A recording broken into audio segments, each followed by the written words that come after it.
Two of the most interesting teams in the NFL this year, Dallas and Philadelphia, meet up in week 2 of the NFL. Dallas, of course, got that win over the Giants, which they absolutely earned, also got lucky on. And Philadelphia, big sharp action reportedly came in on Philadelphia in all ways on their futures odds before the season. They were road favorite at Atlanta, though, and of course, lost outright. And they will meet up in week 2. Dallas right now is a 5 or 5.5 point road underdog. We're going to talk with Joe Duffy from OffshoreInsiders.com to analyze possible line value here.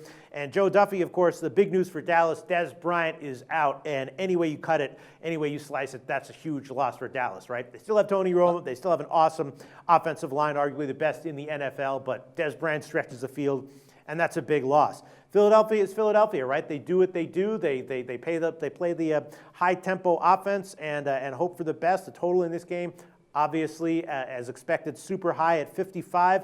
My sense is that one way or another, Philly lets Dallas, either Dallas jumps out to a big lead and then Philly comes back, or Philly jumps out to a big lead and lets Dallas back in. 5.5 points, I would take that. I would think that Dallas plus 5.5 is a good bet. What do you think, Joe?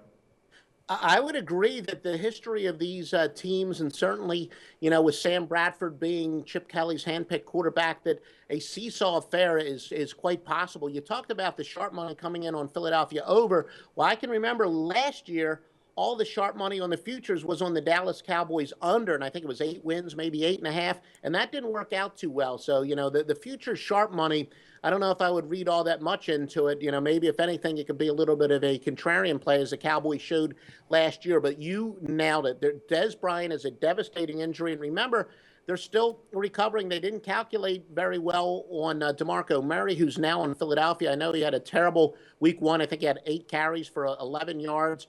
He did not have a good debut. But the Cowboys over the years, that I think one of the reasons they took that calculated risk, they were worried that maybe DeMarco Murray would get injured again, because in previous years he was fairly injury prone, but the Cowboys were so much better with him in the lineup. And the Cowboys' success, the reason they went over the total last year was because of Murray. And now with Murray, of course, long gone and Dez Bryant injured, Jason Witten is the only weapon that they have left with Terrence Williams, Cole Beasley, Devin Street. The Cowboys wide receivers are below average. And I do think the great comeback from the Cowboys overshadows the fact that they could have lost to a very bad team.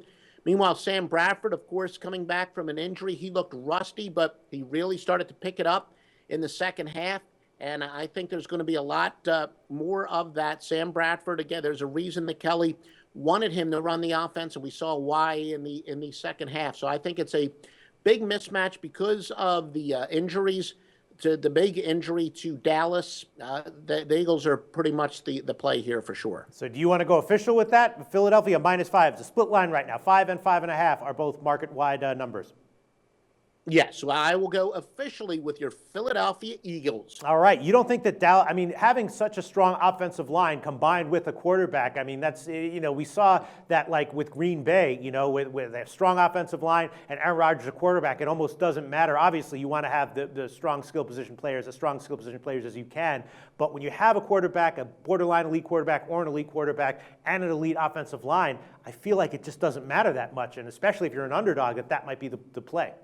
Well, the Cowboys do have 2, guys who are considered elite on their offensive line, but it's amazing how having a DeMarco Murray healthy made their offensive line look so much better. And I remember a couple years ago, you talked about Green Bay. Well, Aaron Rodgers was the most sacked quarterback in the NFL. He said he looked at the game film. He had to release the ball a lot quicker. That cut down on the sacks. And then, of course, they drafted Eddie Lacy. And now all of a sudden they have a splendid offensive line. So we're going to see how good the Cowboys' offensive line is with that, with their best running back, for the league's leading running back one from last year, and their best wide receiver going for the next 3-4 weeks. We'll see how good that offensive line is. Joe Duffy giving an official play on Philadelphia -5 at home over Dallas. Thanks so much, Joe, for all your thoughts, and tell us about your website, OffshoreInsiders.com. Yeah, 29 and 16, and again, even with the public having a great week, we usually pick against the public as a general rule of thumb, but both the public and I had a great week last week, or not a great week here, but a nice solid week. 29 and 16 since week 2 of the preseason. More of the best intel in the history of the business at OffshoreInsiders.com. Sounds great, Joe. Thanks so much for all your thoughts and your time. Well, thank you, Peter.